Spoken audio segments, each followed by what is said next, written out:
We'll call the meeting to order. All rise for the Pledge of Allegiance. Pledge allegiance to the flag of the United States of America and to the republic for which it stands, one nation, under God, indivisible, with liberty and justice for all. Roll call. All council members are present. Approval of the agenda. We have one addition, 7D, approve appointment of first responder / driver. Is there any other changes? Council?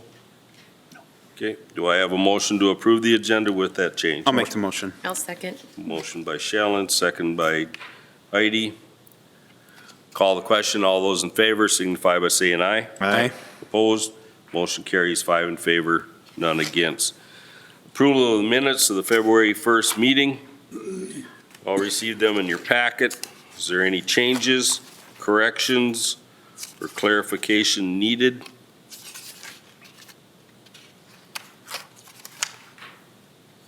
Hearing nothing, do I have a motion to approve the February 1st regular meeting minutes? I'll make the motion. Motion by Diane, I'll second. second by Joe. Call the question. All those in favor signify by saying aye. Aye. Opposed? Motion carries 5 in favor, none against. Public open forum. Is there anyone here that would like to speak to the council? Is there anyone here that would like to speak to the council? Call a third time. Is there anyone that would like to speak to the council? Public open forum is now closed. We have no public hearings. We will now go on to reports and presentations. Stearns County Attorney's Office, Janelle?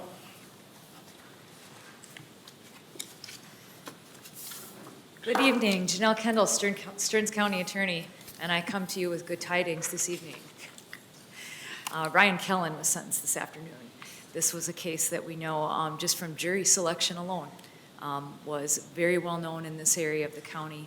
In January of 2020, got in a standoff with law enforcement, actually shot at the cops. And he had initially pled guilty and went to prison for 10 years, but he appealed, wanted to be able to argue that he shouldn't go to prison at all. So he came back, and we had a trial on Thanksgiving, and Judge Mahler sent him for 20 years today. 20 years. In addition? Period. Oh, okay. It was 10 the first time, and he wanted to argue that he shouldn't go at all. And so we had a 4-day trial, and I just want to compliment you on how well the Sauk Center Police Department handled that whole situation. Right from the beginning, knowing that as they came to the call that this was going to be bad, they called in reinforcements. They worked extremely well with all the other agencies. It was actually a number of St. Cloud officers that were in that armored vehicle that were shot at. But 3 years later, having a trial, they had to travel all the way down to the BCA personally and get some evidence walked through. We kept calling. I just talked to my trial lawyer on the way here because she was very pleased with the outcome today as well. And she said, you know, the amount of times that we called up there and said, after 3 years, can you guys still get this all together? Can we do this? Can we get it all lined up? It was a huge resource draw up front and a huge resource draw at trial, but it absolutely could not have possibly gone better. And Judge Mahler did send him this afternoon. Good. So I was very glad to be able to report that to you. I'm like, I am on my way to Sauk Center tonight. So this is why we do this job, is that every once in a while things come out the way that they really, in my opinion, should. And obviously the judge found that as well. So we very well may go through a whole nother round of appeals and things like that, and that's how the system works. That's fine. But right now he was committed to the Commissioner of Corrections for 20 years this afternoon. Okay. So in other news, our annual report, diversion numbers are down just globally for juveniles. Candidly, we have had a significant uptick in violent crime and in serious crime across the county, and law enforcement is just not writing as many of those low-level first-time citations. I think there are a lot of conversations that are going on the street. I don't think it's that they're not getting caught, but when you consider the other things that they have to deal with in modern times, again, including here in Sauk Center as evidence this afternoon, the juvenile diversion numbers are literally a third of what they were even 4 years ago. So just what we've seen happen in other type of crimes, which if you turned into that second page, the one with the blue and the red lines on it, that's what we're seeing as your city contract prosecutors, and we're seeing those numbers for the last 3 years there just down across the board. And again, it's not because things weren't happening or we weren't necessarily catching people, but what was going to happen, the reality of when the court system just stopped there for a bit, things just weren't sent through the court system to the extent that they would be. I can tell you that your investigations are really good. I can tell you that your people are out there patrolling the streets and getting it done. We just haven't had as many things come through court, and that's true across the county. And I think you'll see across the state, but certainly that's what I'm seeing as I go out to the city councils this year. Because then when you go to the next one that has the green on top, the green there being your felonies, again, they're down a little bit here. I can tell you that's because they're up a little bit in St. Cloud, and across the board, we're seeing generally the same numbers across the county. We're right back kind of to where we were pre-COVID, but your numbers, you had 33 adult felonies and 3 juvenile felonies, which again is not out of line, because when you look at that last page as to what's going on across the county, about 1,100 felonies, which means could go to prison, and about a third of the felons across Stearns County do have criminal history scores as such that they would be going to prison. Again, Mr. Kellen being one example that really the criminal history caught up with them, the history of domestic violence, the history of violence against law enforcement, that caught up to him today. And that's going to catch up to people eventually. The 1,100 across the board, it went up to 1,200 last year, and then you'll see it dip down because the property and the drug crimes were not moving in the court system at all. So we held them back until they were ready for them. So we dumped about 400 files in at once when the public defenders and the judges knew it was coming last year. So when you see those numbers go up and down like that, it went down because the court system stopped for a little bit there at the beginning. But then we kept going. Our jurors continued to come. We continued to have trials. So once things started up, we did get a lot of cases moved, and we should be completely caught up by June 1st, if not a little bit before. So we're getting those cases done. We had a lot of trials last year, almost a record-setting number of trials, one short. But again, if people want to have a trial, we'll have a trial. It's not necessarily how all the counties are going about it, but I think that's what people want us to do, and that's what we're doing. But we can only do that with good cops and people who are doing the job right up front, so that if it gets to the point that we have to prove that beyond a reasonable doubt in front of a jury, we're not afraid to do that. So I'm just so happy that we can come and report back on really good, meaningful results for your community, because things don't always go the way that we want them to go in court. People sometimes have expectations that we can't meet. So every once in a while, when it comes out just exactly like you want it to, that's a good thing. We do have, as I say, a lot of serious cases going through the court system right now.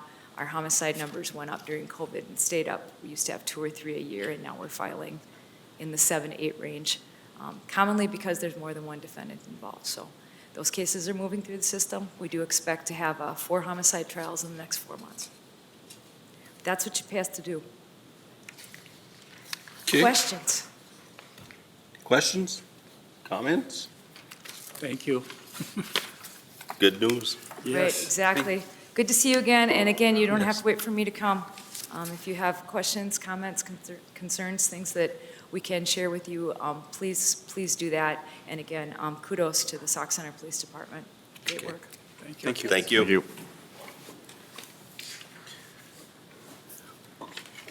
Police Department Annual and Monthly Report. Brian?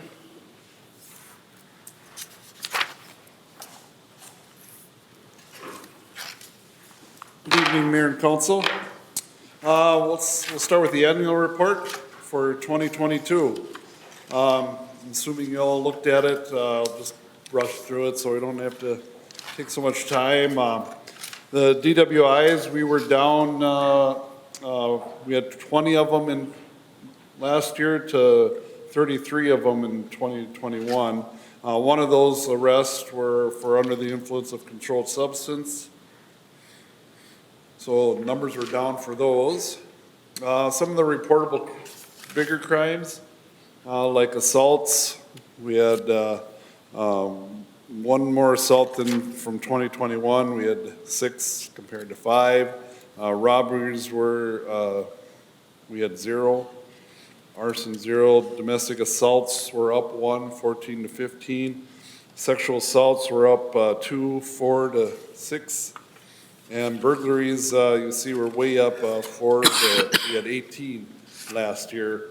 One of the numbers there, we had one building that had several businesses in it, so that kind of jumped the numbers up there. So thefts were down from 83 in 21 to 71 last year. Then we go to the next page there, traffic violations. Kind of brushed through them. Driving after, some of the bigger numbers that you notice, driving after revocation, we gave 60 citations for that compared to 46 in 21. And then the no Minnesota DLs, 128 to 42 in 2021. All the rest are pretty even there. Accidents, pretty even. We had 89 accident reports to 82 of them in 2021. Assisting other agencies, numbers pretty comparable there, nothing out of line. Canine assists seem to be quite a bit up, so Joe is busy doing a lot of those too. So. Warrants are pretty much even, not too much there. Drug statistics with the canine, considerably down, which is a good thing. I think probably with Joe covering a lot of shifts, not getting time, I don't think he maybe did as much canine actual activity that we usually do, but I think in overall, I think the numbers are going down a little bit there. And then you see like still doing a lot of community events. We have an officer now that does the DARE program in the schools, so that Mark Grinstead is doing a great job there, and I think that's going over really well. And of course, we have our Shop with a Cop yet that we do. And with all that, we do a lot of visits at the schools and a lot of other functions of this community that will request us. So, going through the miscellaneous call sheet there. It's pretty much a lot of the even numbers, just the ones that I noticed and highlighted.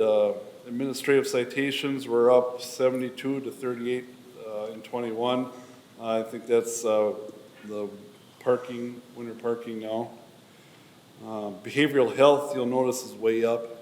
We had 101 calls for that compared to 43 in 2021.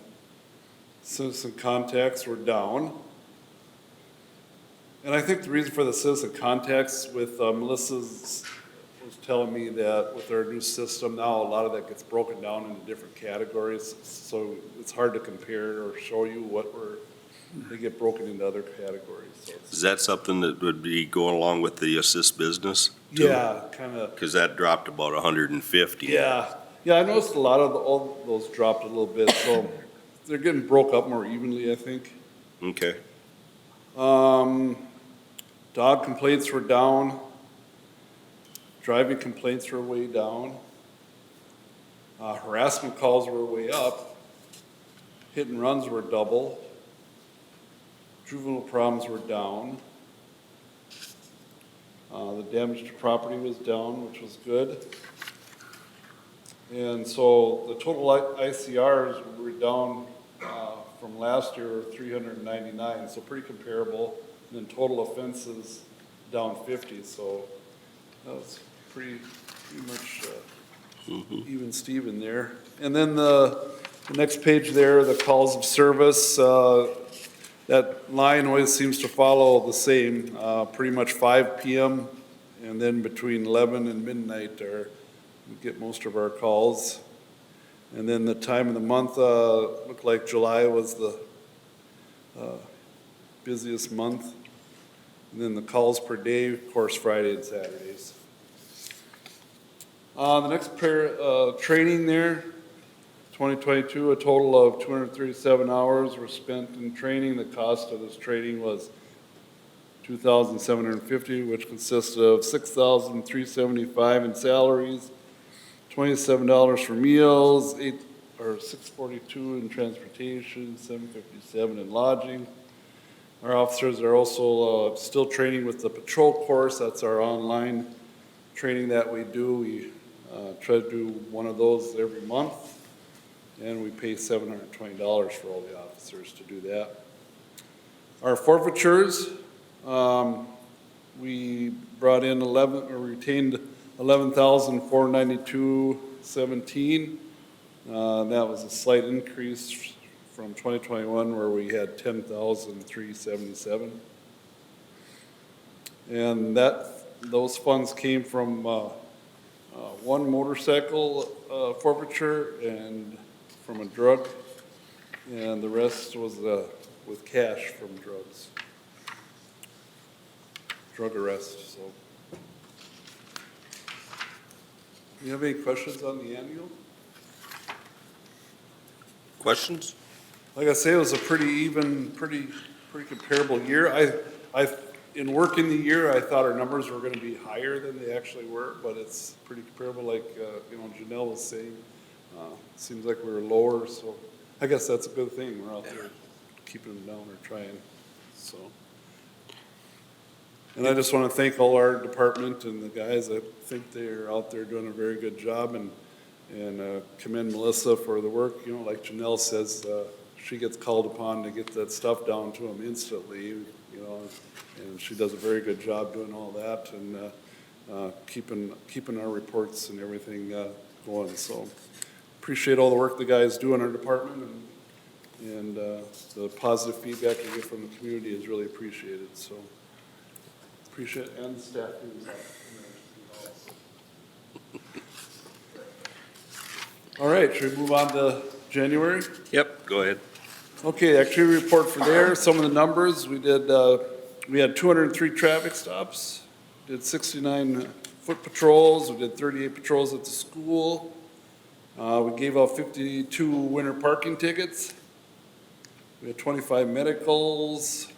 We assisted 26 people with calls, did 14 welfare checks.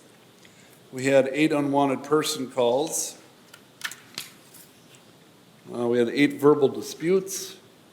We had 22 assists for other agencies, 9 suspicious vehicle calls, 21 citizen contact calls.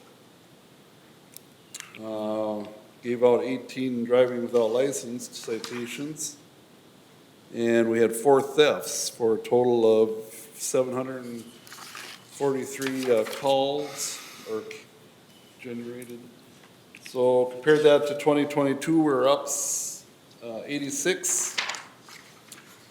And compare that to December, we were up by 15, so pretty comparable there. That's all I have. Questions?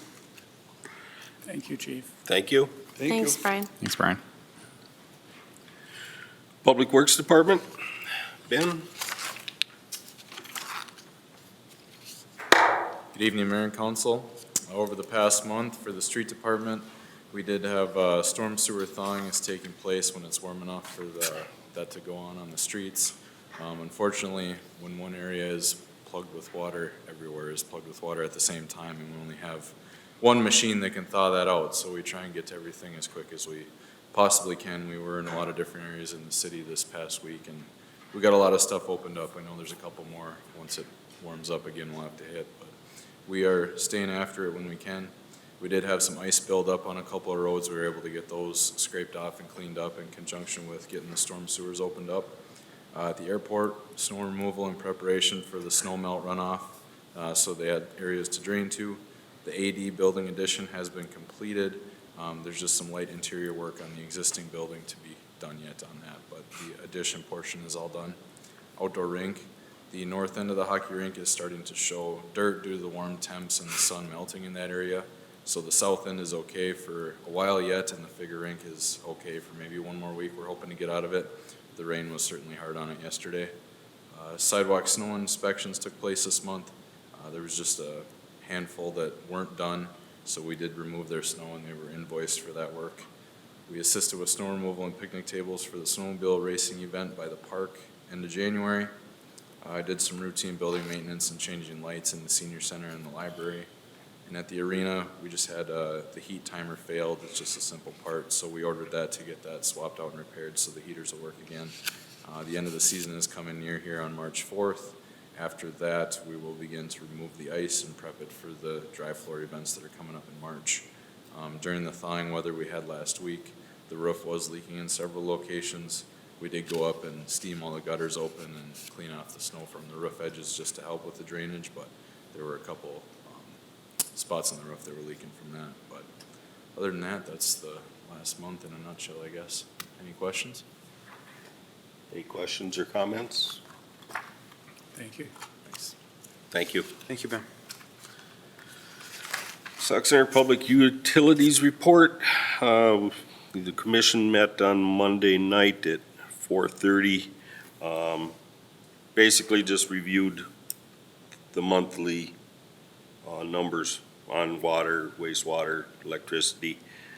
Main discussion was on all the bills going through on this green energy at the state level, and how that's going to affect us. Basically, it's going to be an increase of transformers. Instead of one transformer taking care of 8 to 10, you're looking at one transformer. It's going to be for every 4 houses. So you're going to look at a lot of cost on that part. Plus the pure fact that where we buy our energy from, if we are not allowed to buy our energy from a state that creates electricity from other than green, it's going to raise the price up even some more. So anyone that thinks going green energy is going to save us money, it'll eventually. Right now, at our level, we're not going to have to do anything, but all the, like Missouri Basin and those guys are going to see some major increases in their costs because they have to follow this green energy stuff. And it's going to trickle down to us eventually, and we will see a lot of changes. We're part of the Missouri River Energy Basin, like we're in that co-op. Right. So, One of the things is just pure fact that the call for service, a lot of new houses, they got 100 amp services in them, or should have. And when the minute you go to these charging stations on each house, they're looking at, you might have to have a minimum of 200 to 300 amp service in your house, so that the price is going to be huge just for the homeowner.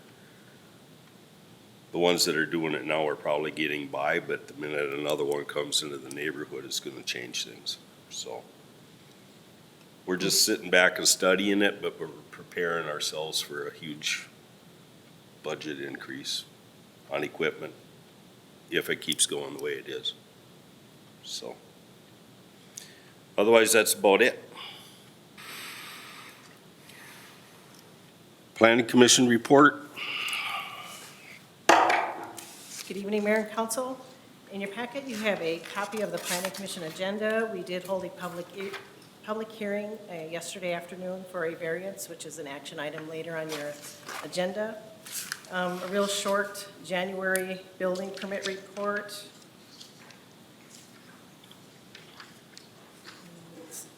We only had like 5 permits, but it was still a total of $354,000 for just those 5 permits. So every year that number goes up. Even though it's January, it's kind of slow. Any questions? Okay, Thank you. thank you. Thank you. Park Board report, Vicki?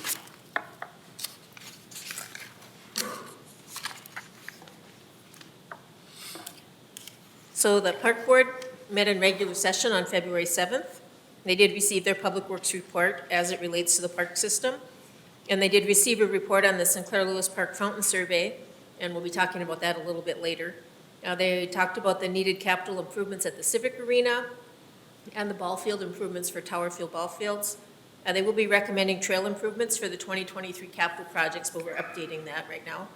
And they also got their updated campground annual revenue report and 2023 year-to-date reservations.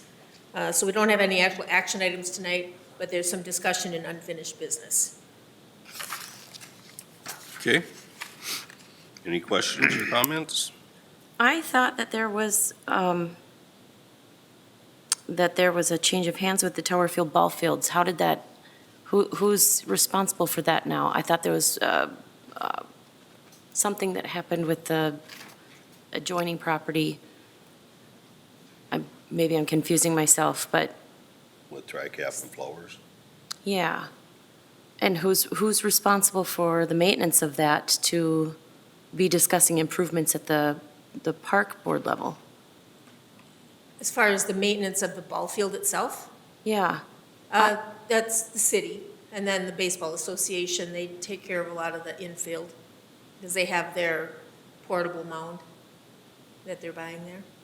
Maybe I was confused when all of that happened at the time, with the discussion with Flowers next door, or not Flowers. Was it Flowers? Yeah. Well, we Yeah, we purchased acquired some land. We obtained some land from Flowers and TriCap, but that's not part of the ball That- field. okay. Are you talking about maintaining the actual ball field themselves, or are you talking about the property that we acquired? No, I'm confusing myself and just thinking out loud. Okay. Keep going. Sorry. Okay. Any other questions? We'll go on to action items. Approve appointment to the HRA board. So the HRA board has an opening on March 31st, 2023. Don Leonard's term is expiring that date, and he has requested to be reappointed. So, yeah, and it is a 5-year position. The HRA doesn't run on our annual fiscal year. They have a March 31st, so that's why they're always off from us and why we do their appointments separately. So what we're looking to do is appoint Don Leonard to the position on the HRA board for 5 years, effective April 1st, 2023, and ending on March 31st, 2028. Questions or concerns? Do I have a motion to appoint Don Leonard? I'll make the motion. I'll second. Motion by Diane, second by Joe. Call the question. All those in favor signify by saying aye. Aye. Opposed? Motion carries 5 in favor, none against. Approve Resolution 2023-16, granting variance. The Planning Commission, acting as the Board of Adjustment, conducted a public hearing on Tuesday, February 14th, to consider an application for a variance submitted by Merle and Kathy Felling for property located at 524 Hickman Drive. The variance, if approved, allows a single-family dwelling to be constructed 26 feet from the road right-of-way where 30 feet is otherwise required. I do have a copy of the certificate of survey in your packet. It does indicate that a home cannot be moved further away from the roadway due to the existence of a sanitary sewer line that crossed the property between the home and the lake. The deck that's shown will protrude onto the easement. We have discussed this with the public utility, and they're requesting an easement to be, an agreement to be required when the Fellings agree that if the city needs to excavate the line at a future date, that costs associated with deck removal will be the responsibility of the owner. So if you approve the resolution tonight, before he can get his building permit, we'll have that agreement signed by them. So the Planning Commission at their meeting last night did unanimously vote to approve the resolution, which is in front of you as Resolution 2023-16, granting the variance to Merle and Kathy Felling. Questions, concerns? Everyone understands how Yeah. that easement's gonna work as far as them signing off? Do I have a Make the motion. We have a motion by Diane to approve, I take it? Yeah, oh, yeah. Okay. I can second. A second by Joe. Any other comments or questions? Call the question. All those in favor signify by saying aye. Aye. Opposed? Motion carries 5 in favor, none against. 7C, approve author's edition protective covenants. At the January 18th council meeting, the staff was directed to come up with amended proposal for the protective covenants for the author's edition. One was to add language to deter consecutive identical homes, and the other was to consider a timeline for construction such as 2 years from purchase of the lot. So after reviewing potential language, we came up with some language on the identical homes that we could say, no dwelling shall be constructed within 300 feet of an existing dwelling with the same plan, exterior treatments, or color as viewed from the public street. And that was some language that we came up with to take care of that concern. And then there was some concerns that the deadline for construction would deter potential purchasers. The council could consider incentives to build sooner rather than later. Instead of having a penalty, would have an incentive. And that could be like a whack and sack or discounts or appliance coupons or landscaping or something to that effect. I've seen other cities come up with some of those proposals. If you wanted to do that, you'd just ask the EDA to come up with those. But if you do want to proceed with deadlines for construction, the language that we've had in other areas would say that the primary dwelling must be constructed within 2 years of purchase of a lot unless extended by the city. So we've got the one addition, which is number 6, which is about the same plan, exterior treatment, or color. And then either add number 15, that the primary dwelling must be constructed within 2 years of purchase unless extended, or some other time frame that you want to put in there. Or not put that in there, but ask the EDA to come up with some incentives to build sooner rather than later.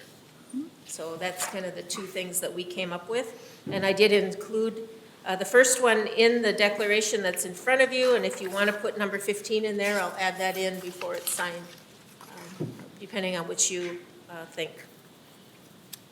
Okay. Comments, questions? Number 1 in Article 2.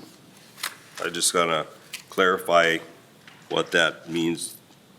I read it a couple times. Basically means there will be no one that builds a house and then puts a business inside the house, right? Right, like it's basically residential. It's zoned residential, so you have to use it for residential purposes. So no one can put a Build a mechanic shop or something. mechanic shop or a salon or something in their And basement. zoning will govern that. So this just kind of repeats what's allowed in a residential zone. Okay. And then Article 4, I think it's just a typo. It says shall shave. Should that say save? Where are you at? Article 4 in that first sentence on page 43. I think it's shall have. Shall have, okay. Or they shall shave, I guess. I was just like, okay. But anyone else have any concerns? What's the thought on including that number 15? No, I guess say number 6 first, 6 or 15.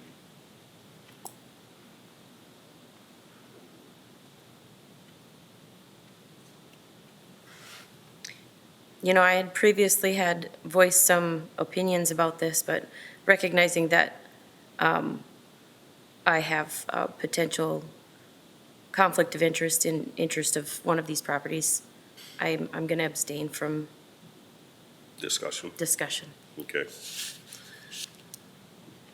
Anyone else? I'm a neighboring property owner there, so I'm also staying out of the conversation. All right, well, Okay, I see how this is working. I'm fine with the language of number 6. I don't Okay. think that that's, Yeah, I don't have a problem with that. I think you're looking, instead of having 2 houses identical side by side, at least they're gonna be 3 lots away from Right. each other. So that I can see.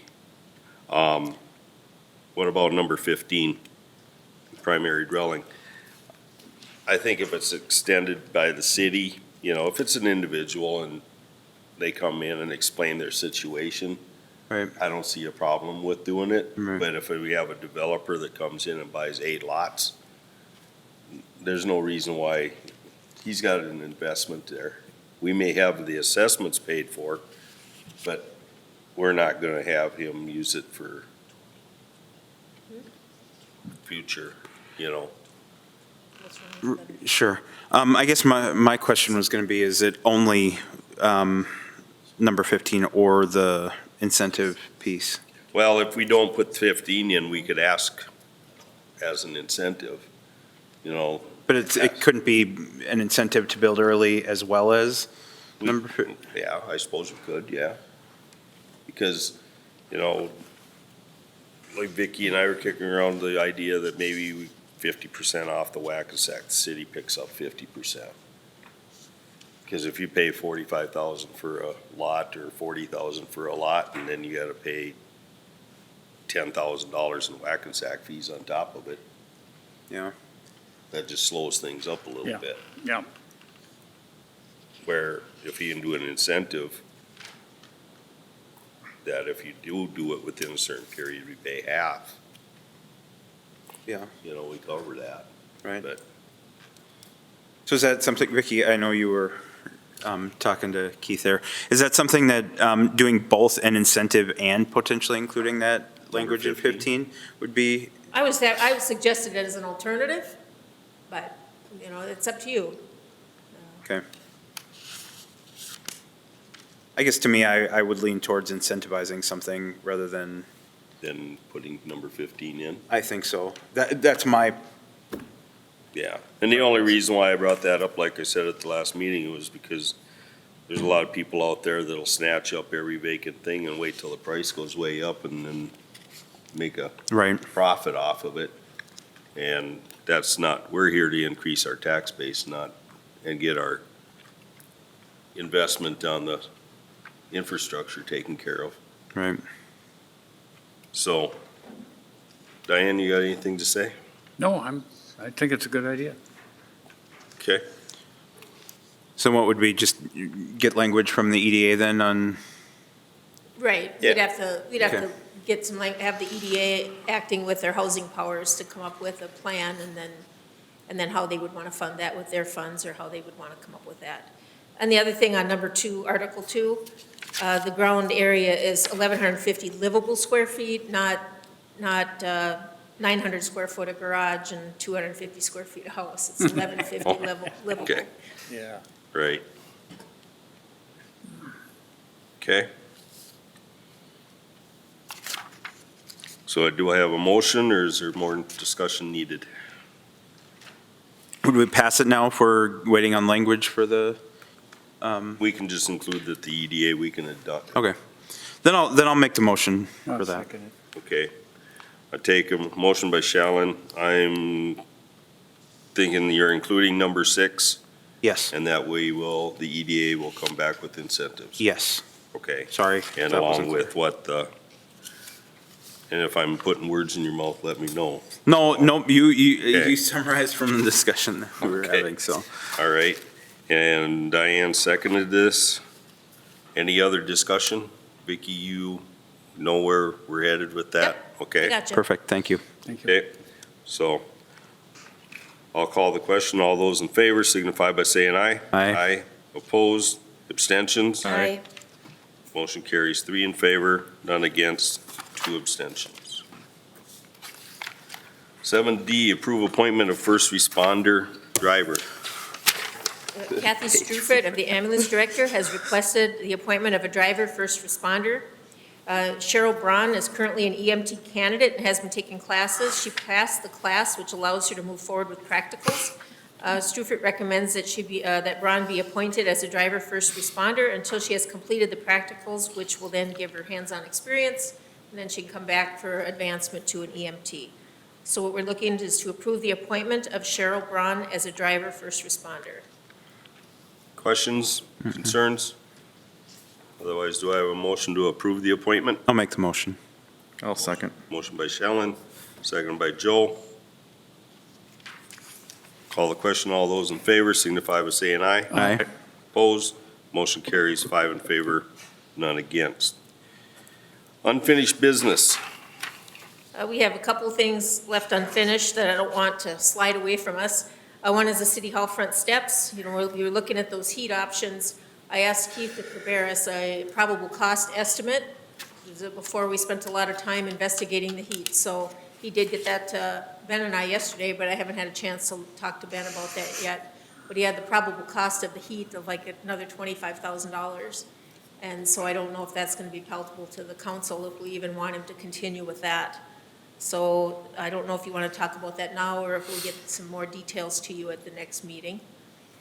And then the second thing was the Sinclair Lewis Park fountain, that we're updating the cost based on the park board recommendation from a community survey to install a painted replica in the park. We had 43.73% responded they wanted a painted replica, 22% wanted a replica in bronze, 34% wanted something new and different. So the the park board was just kind of following that survey. Of course, you as the council have the right to say, you know, whether you want to follow that or not.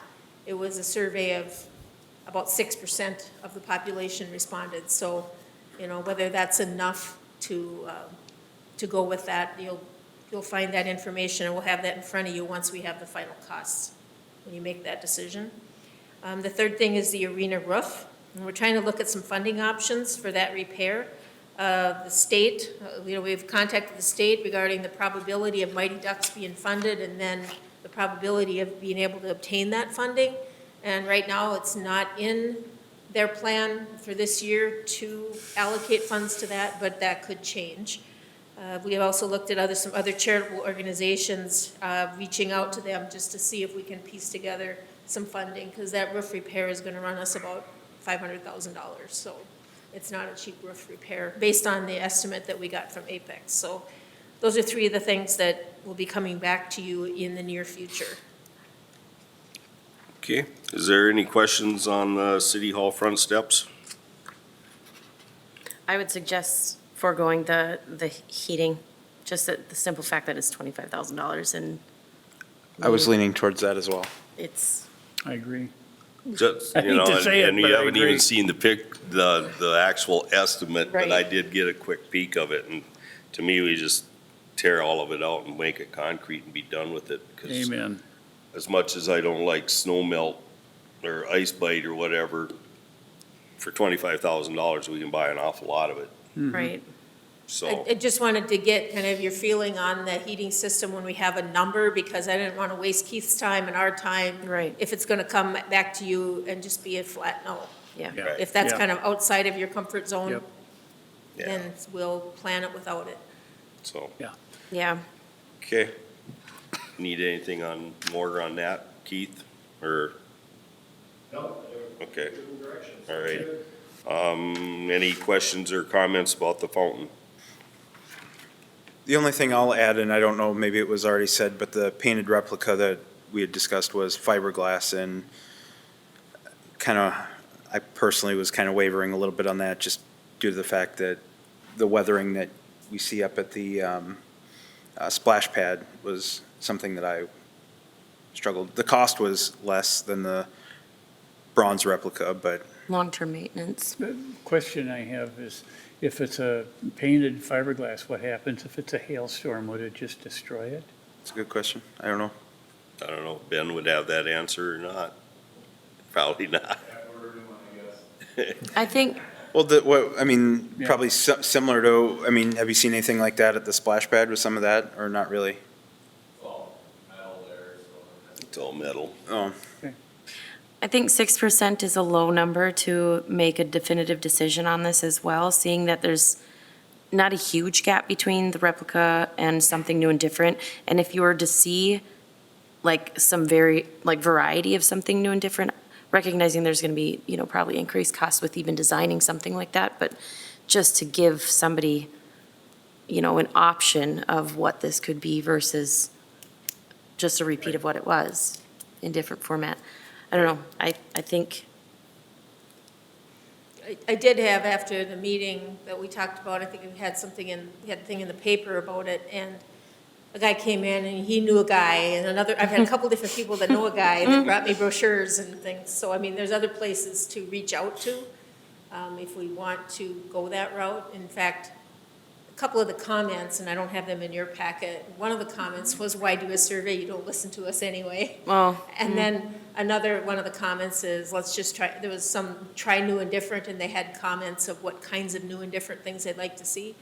But those comments were less than the painted replica, so I don't, it's hard to tell. It's hard for people to imagine what something would be. Like you said, if you had a couple things to choose Right. from, it might be different. and kind of, I feel like when we did the comp plan, to get feedback at a time when when we have attention of more people. So like if it were brought to the attention at Sinclair Lewis Days or, somewhere planted around the fountain throughout the summer, and a cumulative amount of people had input while looking at the fountain. I don't know, just some ideas. Actually, 6% from what I understand. If you even get close to 10, they're more than happy on a survey. I was trying to remember what our amount was on the comp plan, Yeah. but that was a bigger deal, so I don't know. So, okay. And any comments on the arena roof? Be interesting to see if any of the options for potential getting help funding come through, I guess.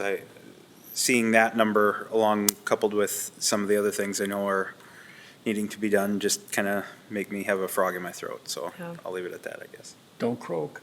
Yeah, right? One of the things is even if we all of a sudden magically had a buyer for the building or somebody was gonna sponsor it, we're gonna have to fix the roof either way. Right. So, I all that discussion Yeah. besides. I have a question. I know hindsight is 20/20, but how much of this damage is accumulative that may have been able to be checked and repaired through like insurance adjustments or, something that was not taken care of at the time? The roof is just simply beyond its useful life. So there were repairs that happened when it needed to happen due to causative effect? We have done repairs to the roof, but now it's just to the point where it's springing leaks more often. Okay. And it's just beyond its life. The rubber gets brittle, it doesn't hold well anymore, so. The building was put up in 1993. It hit 30 years, so. Wow. Not many Oh, roofs man. live 30 years. So I guess basically now we just keep looking for options Yeah. to, if somebody wants to donate toward it, great. Hockey Association up and above what they normally pay us, if they can put something toward it. It's basically, they're the ones that use it 98% of the time. Yeah. So, I would say that would be more because we've got 7 months of non-use if they use it 98% of the time, because they're only in there from October to March. So, yeah, I mean, obviously, it's a city building that's, either needs to be increased with its usage and some of those things, but, I mean, we got to maintain our buildings. right. So, we got to look Yeah, at the that. roof we gotta maintain, one way or the other. But I think we need to start looking at other options. Yeah, we got to find every revenue source we can to pay for it. I mean, Right. without doubt. Or even a buyer. Maybe somebody else wants to manage it. So. Okay, we will move on to new business, 2023 trail improvements. Just wanted to update you that the park board will be recommending that we improve the trail system, and we've kind of talked about this before. Constructing the trail from Sixth Street into Browns Park, pave the trail from East River Circle to East River Boulevard, reclaim and pave the Wobegon Trail Spur along Park Road to the Wobegon. And then we also have an option to reclaim and pave the skate park and basketball court. And so we are getting updated bid specs and everything, so that will come back to the council to approve advertising for bids when that time comes. But this is kind of where we're at right now. Okay, any questions on that? Not, we'll go on to the consent agenda. Schedule of claims, that number did change because of one change on the actual schedule. If you go to the third one from the bottom, Strikers Incorporated, the practice ammo, that actually reduced to 267.08.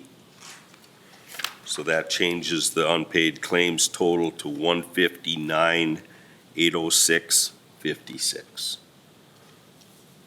for a total. And then January checks, paid claims / payroll, $1,295,448.87.